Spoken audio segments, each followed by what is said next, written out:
opføres i 6. klasse. Vi vil nu tage jer med tilbage til 30'ernes Chicago. Dette års skuespil er baseret på en virkelig fortælling om familien Ottesen Bertelsen, som flyttede til USA og der blev indblandet i en bandestrid. God fornøjelse til jer alle sammen og have en hyggelig aften.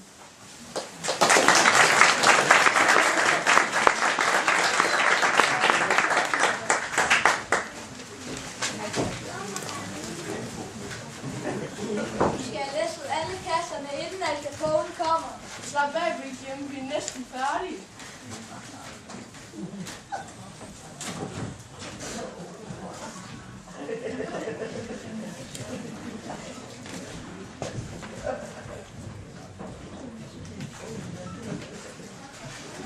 Det er en stor lad whisky, vi har fået denne gang. Det kommer til at tage en halve af natten at køre ud til alle smugkroerne i Chicago. Ja, smugkroerne kan se, hvor vi er landet. Hvad det opdager, vi har gang i.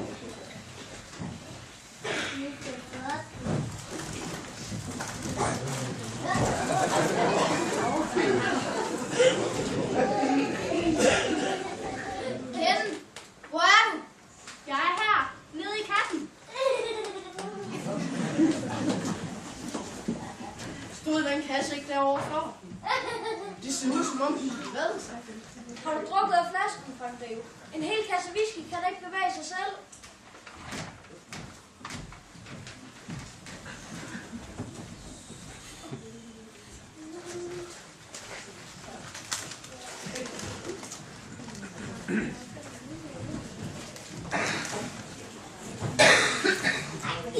Hjælp mig ud. Hvad laver du i kassen, Ken?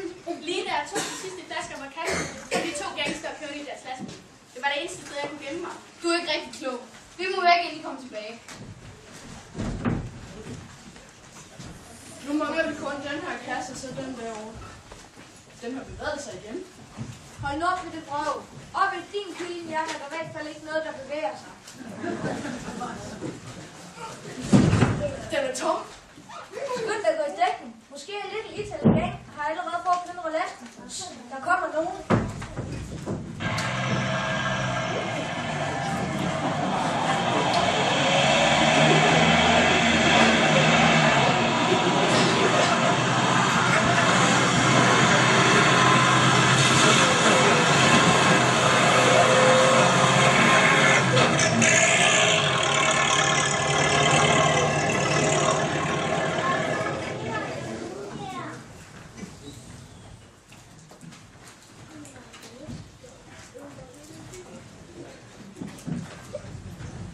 Hvad laver du der under kassen? Din bordnok.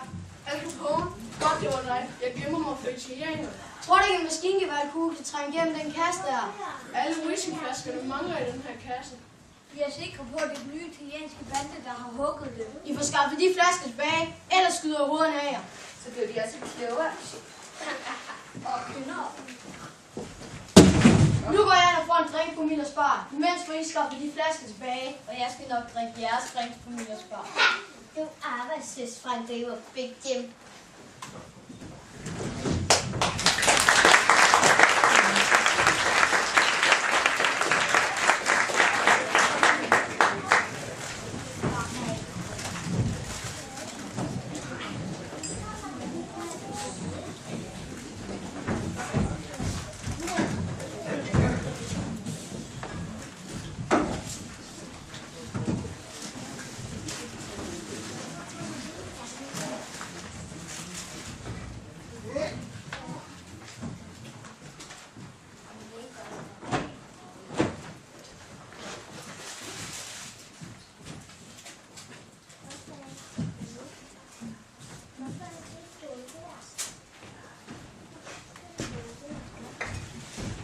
Du er velkommen hjem. Vi skal snart spise. Du drikker bord i dag, Kjell. Hvad har vi der, Jack? Det er whisky, far. Vi har rigtig mange flasker, som vi kan sælge. Så kan vi få råd til billetter til båden hjem til Danmark. Hvor har I de flasker fra? Vi fandt dem i en kasse nede på havnen. De stod sådan lidt for sig selv. Ja, sådan næsten da. Har I været på havnen? Vi ved godt, at vi ikke vil have, I kommer der. Det er jer selv, der siger, at I skal gerne hjem til Danmark igen, fordi I ikke kan få arbejde her. I så bare hjulpet lidt til med at få penge til billetterne? De flasker skal omgående sættes tilbage, hvor I tog dem fra. Hvorfor det? De flasker tilhører garanteret en af byens bander. Eller måske. Herre min skaber, hvad har I dog gjort? Finder de ud af det, jeg har taget, så dræber de jer med deres maskingevær, og bagefter slår de jer ihjel. Mor har ret. Nu går vi jer ned på havnen, og så lægger vi de flasker tilbage. Kommer aldrig hjem til Danmark.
en ny forsyning af whisky, George. Ja, det lyder sørme, men jeg er jo meget nu fra sidste levering. Kom herom til mig. Så du siger, du ikke kan lide min vare? Nej, slet ikke. Så du vil ikke købe min vare? Er det det, du siger? Jo. Er det en god idé, pige, at nægte at købe min vare? Meget dårlig idé. Og hvad skete der med gamle Mr. Barney sidste uge, da han nægte at købe min udmærkede vare? Den gamle tøn, den er så fine. Hvad skete der med Fløjs lille kro i sidste uge? Hvorfor, Charlie? Fordi han ikke kan betale sin gæld til dig, Al Capone. Jeg skal nok afsvare på passer. Det skulle ikke være betalt i ugen.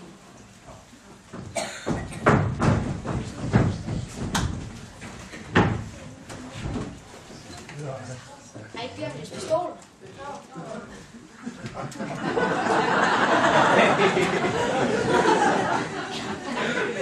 Hvem har vi der? Selveste byens borgmester. Ja, det er din lille ko her. Har du tilladelse til at skænke alkohol? Må jeg se din bevilling? Ja, ser du, du måske jo lige ved. Kunne ikke I drenge lige skulle hjælpe George med nogle varer om bagved?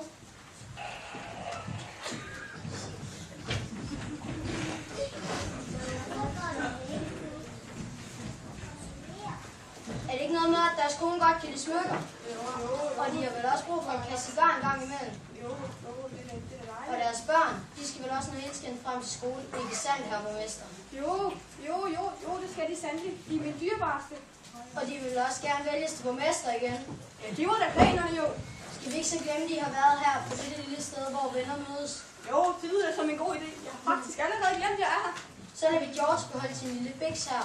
Ja, det kan vi da i hvert fald. Jamen så farvel, herre borgmester. Og husk at tage dine venner med. Ja, kom, vi går nu. Her er ikke mere at komme efter. I kan holde fri resten af dagen.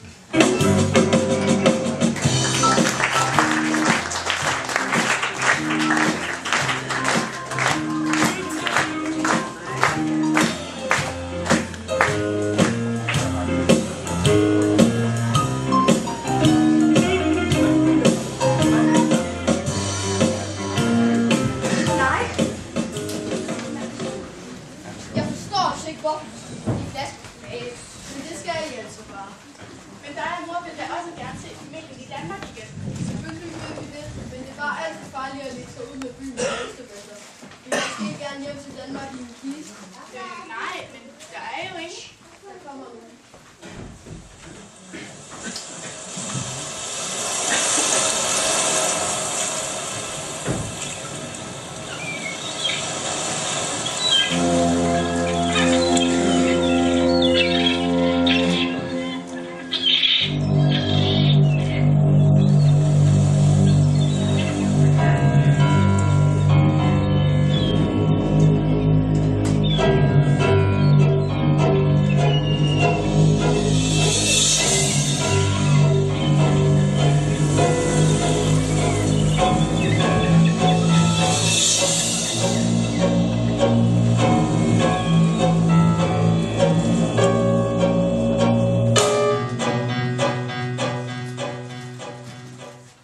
Vi finder aldrig de flasker igen. Men det skal vi. Du hørte godt, hvad Al Capone sagde. Ja, han vil skyde hovederne af os, og det er værst for mig, for jeg er klogere end dig. Du tror nok, du er så klog. Klap i og led os de flasker nu.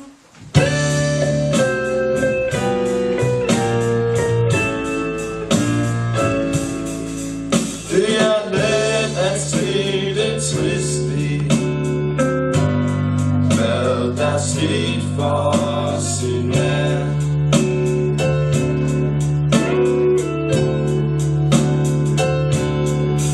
Det er let at se det triste i, hvad der er sket for os i nat.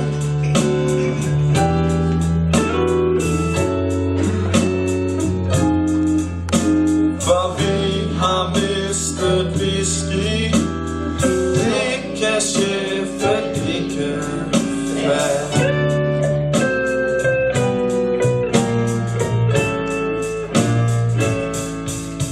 Det er faktisk temmelig risky, når det går ligesom i nat.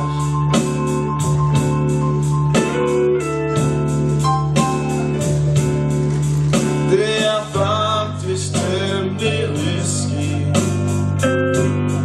når det går ligesom i nat.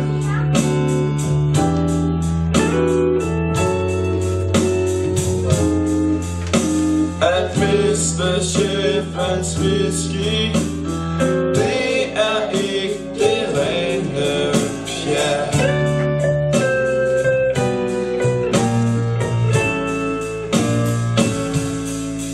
Det her job, det gik der fisk i,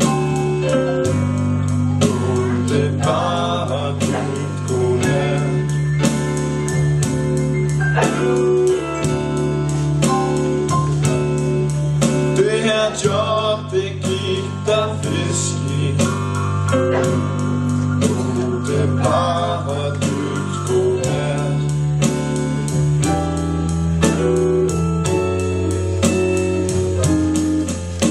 For vi har mistet whisky, så bliver chefen skyder da.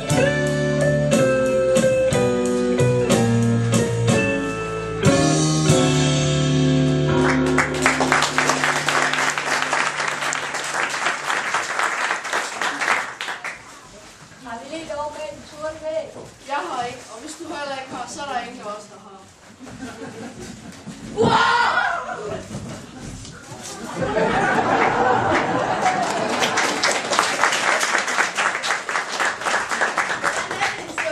Det ved jeg ikke. Jeg kan ikke se noget. Men det var nok til at skræmme gangsterne væk. Det kan være, at de kommer tilbage med forstærkning. Så det der af, og så lad os se.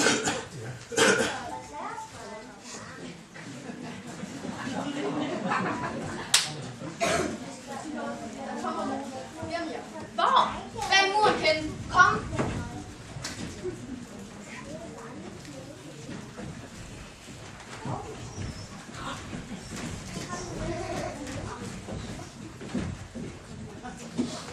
Hvor var de så to monstre? Vi er her. Vi løber efter os. Jeg er sikker på, at det ikke bare var et omstrækkende hunde, I mødte. Jeg ved altså godt, hvordan hun ser ud. Så vidt jeg ved, hvor hun ikke briller. Ingen dyr på ikke briller. Bortset fra brilleæber, altså. Hold mund! Jeg holder ikke ud længere. Hvor er min pip? Jeg trænger til en pip. Tobak inden vi snyder det.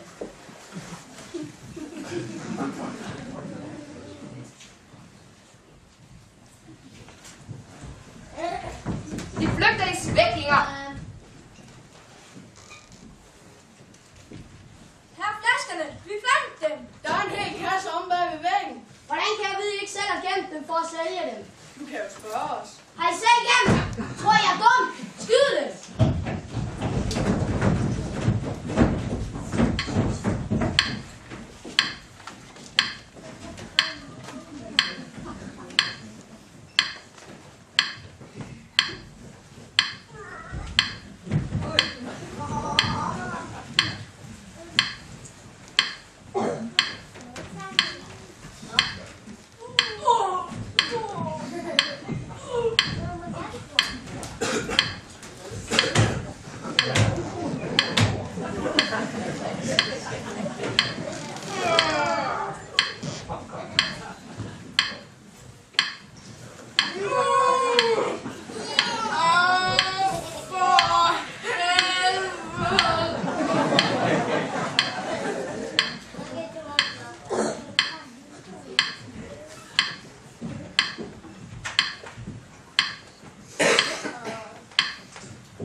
Jeg har løbet hele vejen hjem. Hvor er drengene? Er de ikke kommet hjem? De var da sammen med dig.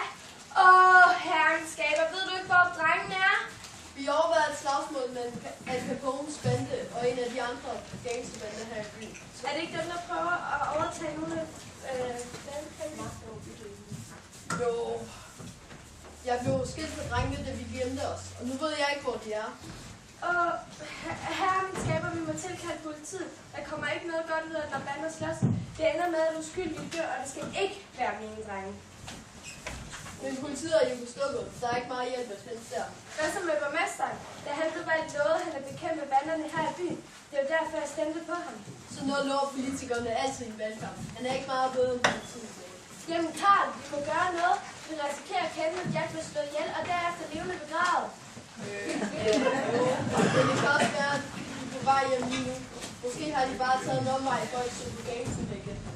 Lisebassen, nu går vi ud af dem. Har du set dine støvler? De står på øverste hylde.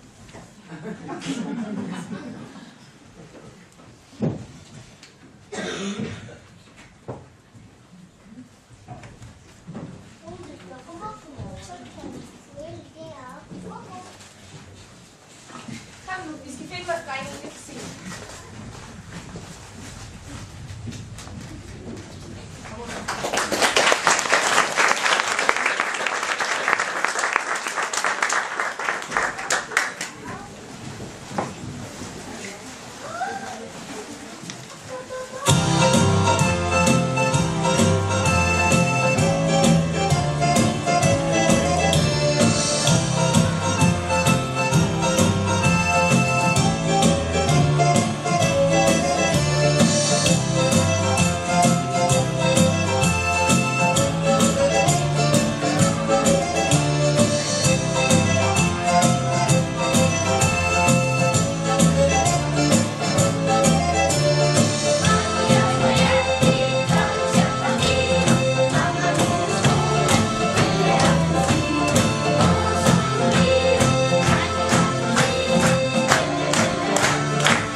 Har vi gjort det engang, kan vi gøre det igen. Vi kan erobre en stor del af deres marked og overtage styringen i Chicago.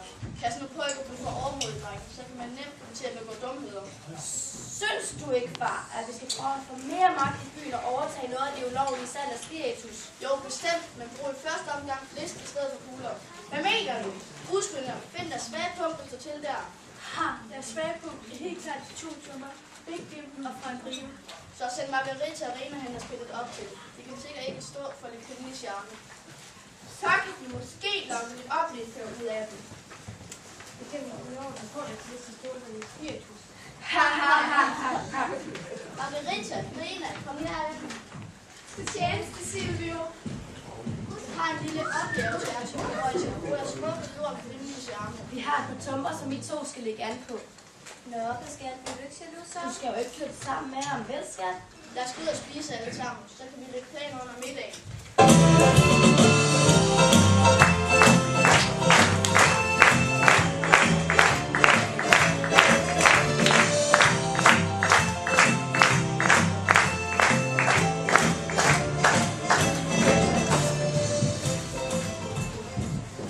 Hørte du det?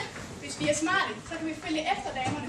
Og måske få et par nyheder om planerne. Måske er der oplysninger, som kan blive penge værd, hvis vi spiller vores kort rigtigt. Måske skal vi lige gå hjem først, så mor og far ikke bliver urolige. Vi skal nok ikke fortælle dem, at vi fulgte efter de fjendtlige gangster efter slagsmålet.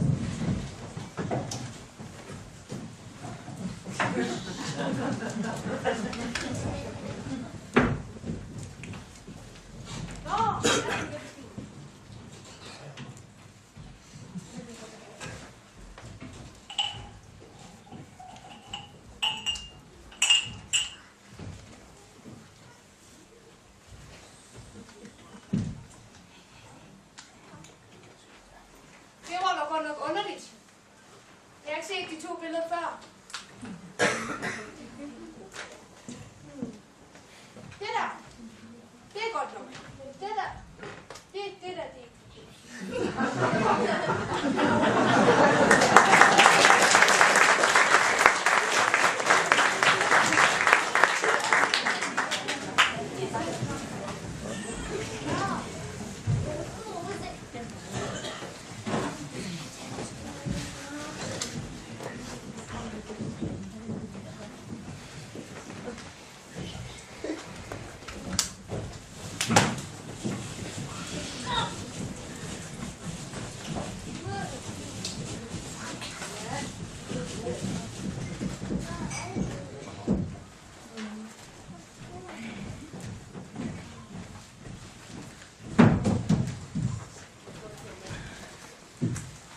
På en måde var det godt, at vi blev overfaldet lidt i gang.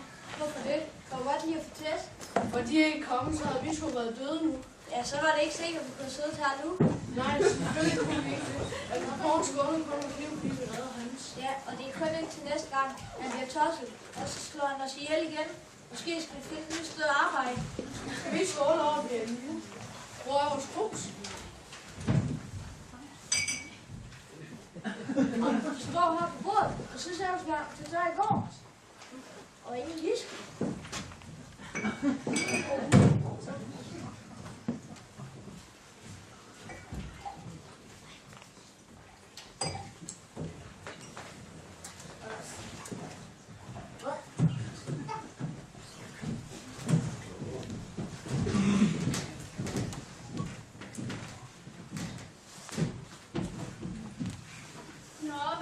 To stærke og flotte fyre, som jeg her på havnen.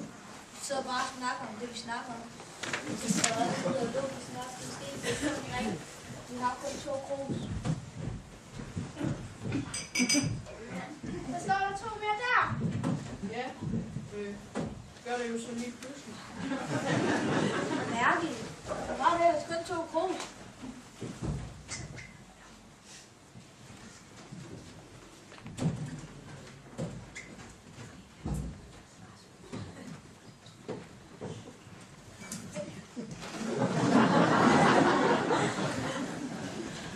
Hvad arbejder sådan dit mandefolk med? Vi arbejder for ikke uge. Vi låser skibe. Hvorfor låser du også over ben? Det gjorde ondt. Hvornår får I sådan en stor stemning igen? I morgen aften.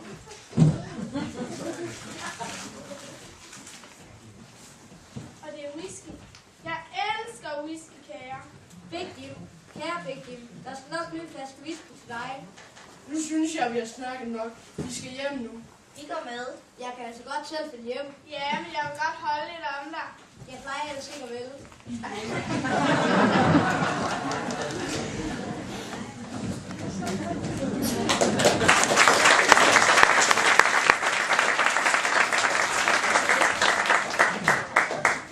Nu ved jeg, hvornår der kommer til en whisky mere.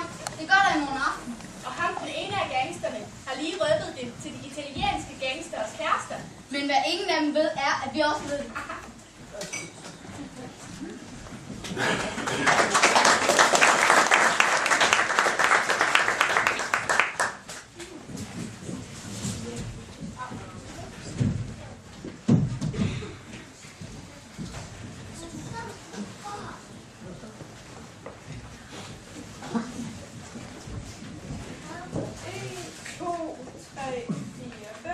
Til mig og 1 til dig.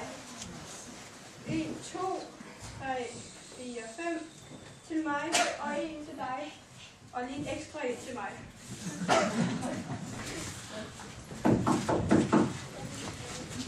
Vi vil gerne tale med dem her, borgmester. Men jeg vil ikke tale med jer. Så værsgo og gå igen. Kom nærmere, mener jeg. Hvad kan jeg gøre for jer? Vi kan ikke finde. Så skal I gå ned på Hittegodskontoret på anden sal. Betjentene her skal følge jer ned.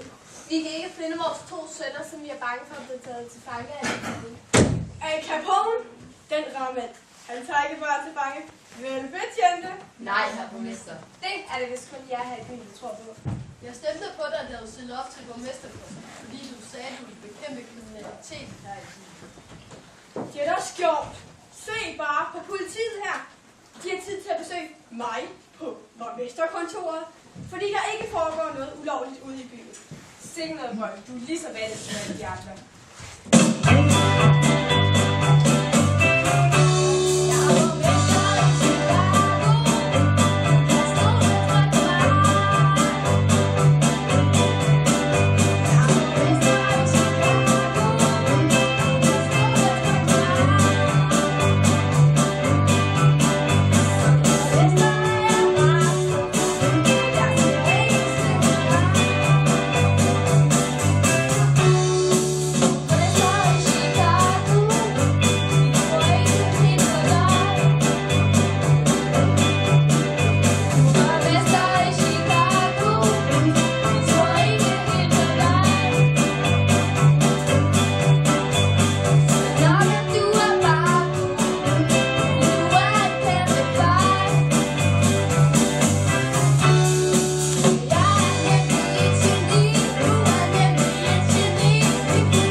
Så står jeg her, helt alene tilbage med mine penge.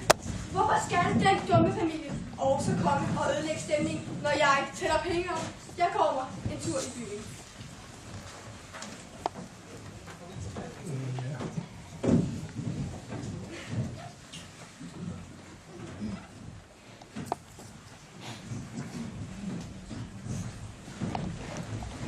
Men jeg kan jo også godt forstå dem.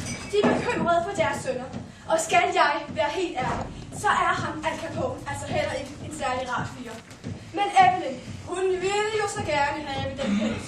Og børnenes skolepenge er meget dyre. Jeg selv kan godt lide at nyde en god kasse cigar en gang imellem. Det koster jo det hele. Og hvordan skal jeg få råd til det med min sønne borgmesteren?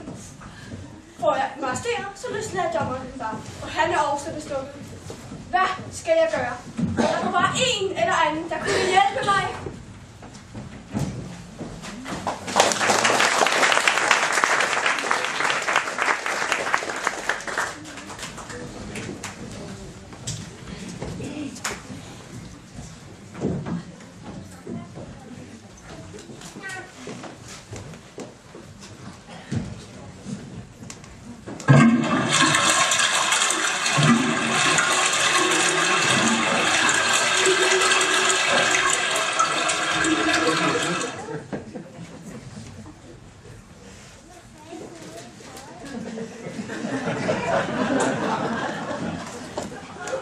Hvorfor må vi skulle mødes her på natklubben i aften? Al Capone har sikkert noget vigtigt at fortælle os. Jeg håber ikke, Frank Køber, jeg skal skydes igen. Det er jo ikke blevet skudt endnu. Jeg synes, jeg kan høre Bortens bil.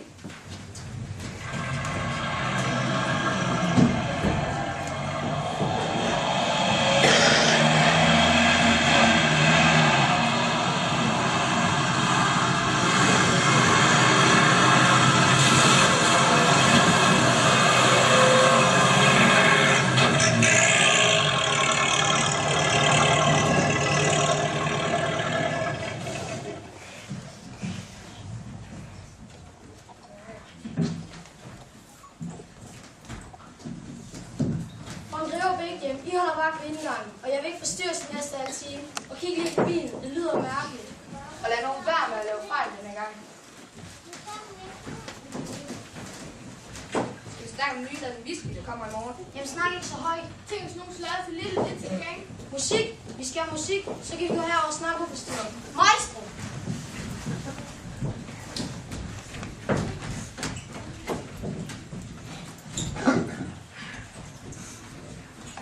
Musik.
Hvad laver du der bag muren? Jeg er klar. Jeg er ved at reparere bilen. Den er da kørt.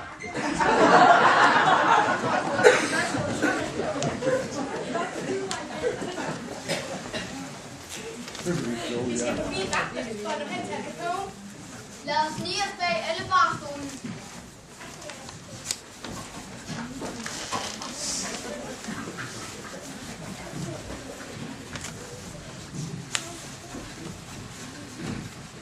Hvem er I? Hvad laver I her? Vi skulle snakke med dem, Al Capone. Hvordan er I kommet herind? Vi sniger os forbi vagterne. Hvor længe har I stået her? Vi er lige kommet, men vi ved godt, at I skal hente en masse whisky i morgen. Og Little Italy Gang ved det også. Hvad? Hvem har fortalt dem det? De 2 vagter derovre blev narret af 2 italienske duller.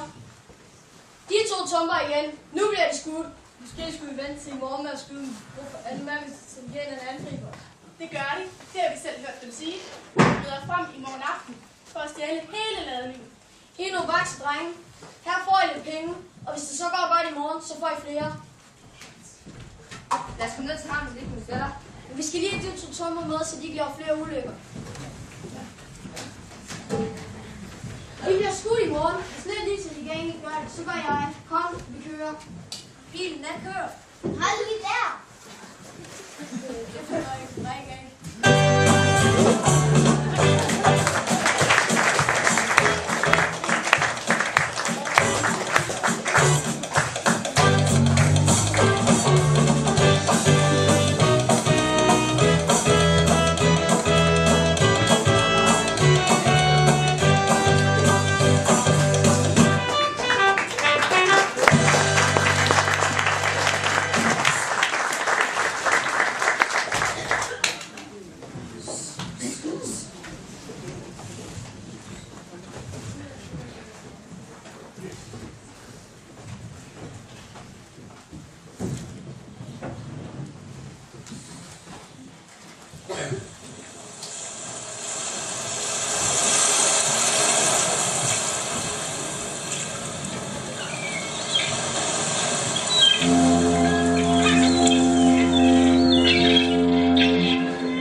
tager vi alle jeres whiskyflasker med hjem, og så dumper vi jer i havnen. Og så er det os, der bestemmer her i Chicago.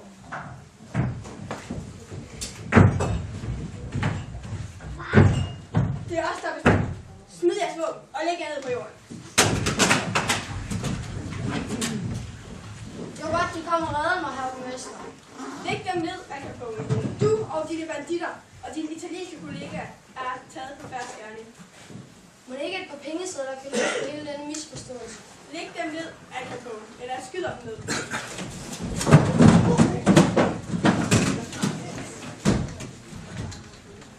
Det var godt, jeg ikke skød jer i går, Frank Løvebæk. Nu venter jeg med at skyde jer til i morgen. Tak, Alko. Men kan vi ikke vente til overmorgen? For jeg skal til tandlæge i morgen. Nå, herre borgmester, bed betjenten om at smide deres våben.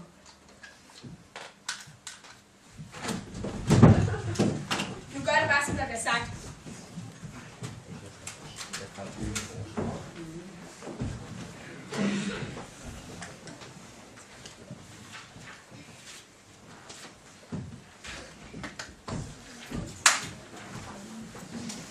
Tak for hjælpen, drenge. Så tak for hjælpen skal I have.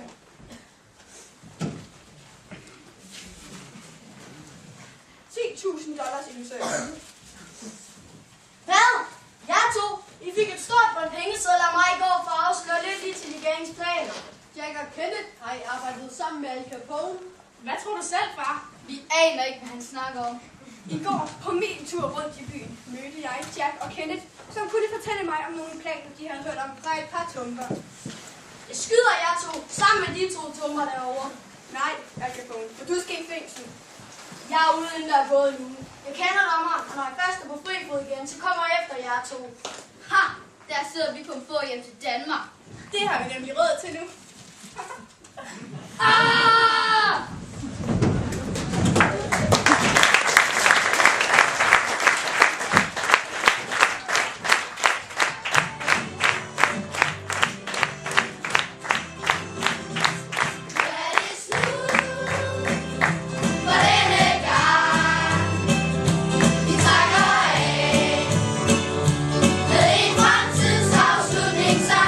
Så lad os høre, hvordan det gik.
til ske.